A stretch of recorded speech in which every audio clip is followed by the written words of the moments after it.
Hey, are you thinking about selling your home? If you are, there's no question there's going to be a home inspection. Today I'm going to give you 10 tips to make sure your home flies through like a breeze through the home inspection process right after this.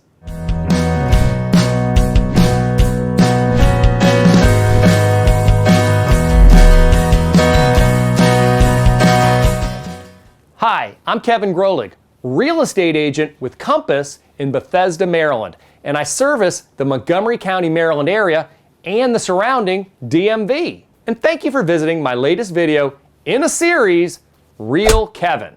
I post videos weekly about life and real estate in Montgomery County that simply you're not going to want to miss. Now, if you're new to my channel, click the subscribe button below and hit the bell icon so you'll be notified when I post new videos. So let's talk a little bit about the inspection process. There's no question your house is going to be combed over with a fine-tooth comb. Today's home inspectors are much better equipped with technology, photos, videos than the ones before who just simply came in and maybe kicked the tire a time or two. So grab your pen and paper and write down the top 10 things that'll make sure that your property flies through the home inspection process. Number 1, accessibility. You need to make sure that your home is easily accessible for the home inspector and potentially the buyers who are going to be with the home inspector. This includes closets, storage areas, utility rooms, garages, and even outbuildings. A good example is, let's say you have an attic hatch in your garage. You're going to need to make sure that the car is moved out before the home inspection so they can have access to the attic. Number 2, gutters and downspouts. Did you know that most water that comes into a basement actually comes as a result from clogged gutters and downspouts? Beyond gutters and downspouts, you can also have problems with water in the basement from either the lack of splash blocks or missing downspout extensions. Downspouts or splash blocks should carry the water approximately 3 to 4 feet or further from the foundation of your home. Number 3, check your grading. Now, this goes along with gutters and downspouts. Once again, there's no question, if you allow water to hang around your foundation, eventually it's going to come in. So what you want to do is you want to circle the perimeter of your home, check for low-lying areas where there's actually a negative grade, where the grade is actually sloping towards your house.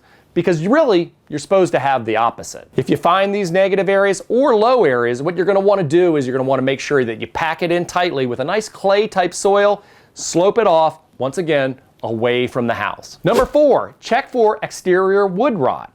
You'll notice this by the softening of the wood either around door frames, windows. You also see it in soffits as well as fascia board. Wood rot is just an open invitation for future water problems and termites. Number 5, roof inspection.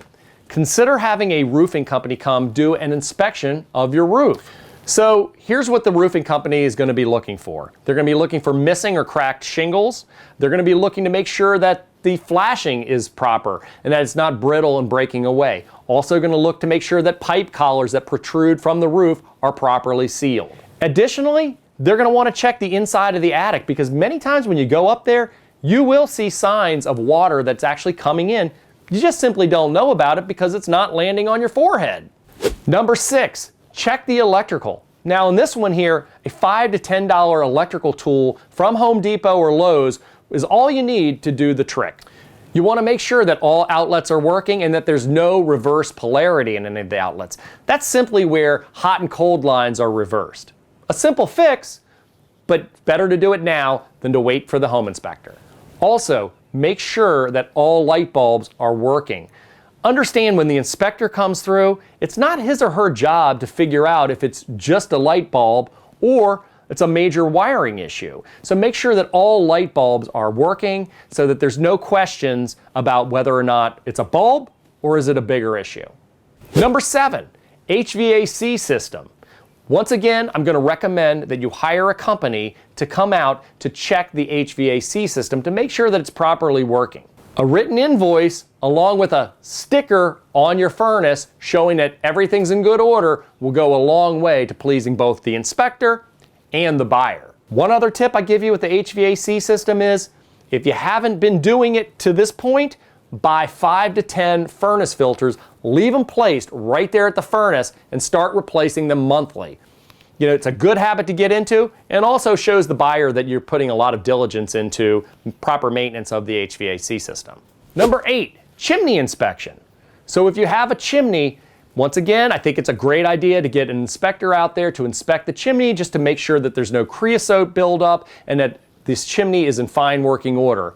You know, sometimes they find problems that need to be fixed, but I'm going to tell you, it's a lot better if these problems are identified before you find the buyer than after. Number 9, windows. Go throughout the house, make sure that all windows open. They actually stay open, tilt forward, can lock. Once again, these type of things go a long way. It's better to find out if you've got a problem on the front end than hear about it on the back end.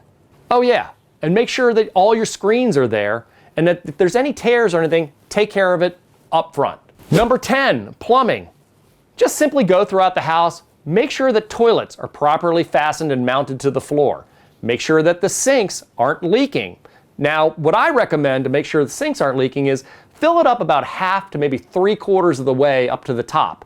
Turn the water off, hit the stopper down, and then check out underneath to see if there's any water coming out. The pressure from the bowl being filled will identify a leak much better than just simply running the water through the trap. So there's my top 10 list of things to do to get your home ready to sail through any home inspection. These days, home inspectors are better equipped than ever with incredible technology and gadgetry and just more knowledge of the home. So what I've definitely noticed is that the lists of home inspection items are definitely getting longer and more in depth.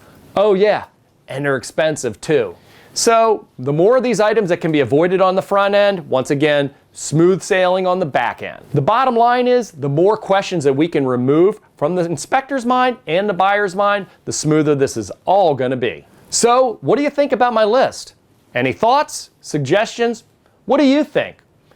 Answer it right there in the comments below. So thanks once again for checking out my latest video in a series, Real Kevin. If you like my video, give me a thumbs up. Once again, if you're new to the channel, love for you to hit the subscribe button and click the bell icon to be notified when I post new videos. If you have any interest in either buying or selling real estate or relocating to Montgomery County, you can hit me up at any of the contact points at the end of this video.